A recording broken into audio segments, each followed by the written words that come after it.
Si tu attaques, tu te ramasses à l'Amérique sur la mer, il faut comprendre comme c'est une puissance de feu phénoménale. Alors c'est bon. Il dit, mais d'un côté, je suis en train de perdre maintenant toute mon influence au Moyen-Orient. J'avais Hamas, fini. Maintenant j'avais Hezbollah, et c'est fini aussi. Il me faut mon influence. Ok, mais mieux vaut que tu existes sans influence que tu n'existes pas. C'est la logique des choses. Mais ils ne sont pas logiques. Et je pense qu'ils vont attaquer. Pourquoi? J'ai les écrits chez moi du Rav Yehoshua Eshel Me'apta, écrit il y a 250 ans, qui dit qu'à la fin des temps, les peuples voudront rentrer en guerre ensemble. Mais ils verront que les seuls qui vont en profiter, c'est Israël. Si l'Iran nous attaque, pour nous c'est fantastique, parce que l'Amérique va attaquer l'Iran et c'est terminé. Notre grand ennemi va être ratatiné, terminé. C'est pour nous, c'est vraiment la rédemption. Alors les peuples voyant cela, ils ne vont pas attaquer. Mais le Rav rajoute, mais du ciel ils feront en sorte, on va les par la touffe de leurs cheveux, on va les faire rentrer dans cette guerre jusqu'à ce que vienne leur fin. On peut dire cela de ma part comme si on a entendu de la bouche d'un prophète. Donc comprenez que ce qui se passe aujourd'hui, c'est miraculeux.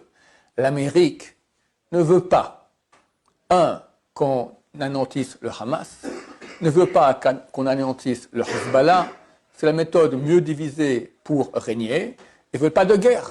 Alors qu'est-ce qui se passe maintenant que Biden qui met toujours un holà, allez, faites un cessez-le-feu, faites un là, il dit plus rien. Pourquoi il dit plus rien? Les élections.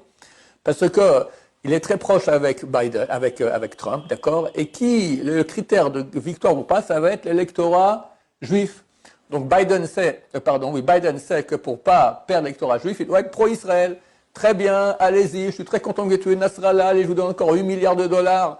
Ils ont voté hier, d'accord? Donc, je suis pro-israélien. Et Bibi a bien compris ça, et jusqu'au 4 novembre, élection américaine, il faut foncer bien à tout. Et à mon avis, donc regardez comment Dieu il fait les choses. À cause de l'élection, d'accord, donc on peut rentrer en guerre, éliminer nos ennemis, et normalement, l'Iran va nous attaquer, et là, l'Amérique l'attaque, et c'est la fin de Hachem, Mashiach vient. Quand? Deux options. Une, comme dit Tikkun Zohar, le Gaon de Vilna amène cela dans le livre Even Shema, chapitre 11, c'est marqué qu'à Rosh Hashanah, ça sera la fin de la sentence des ennemis de Dieu. Ça nous reste peu de temps.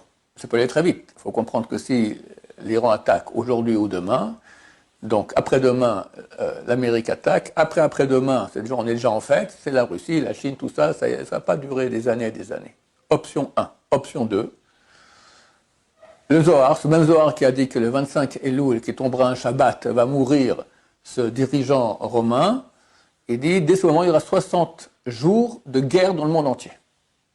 Un roi va se lever, on ne sait pas qui c'est, va faire la guerre à gauche et à droite, tous les peuples, ça va être un grand, grand balagan.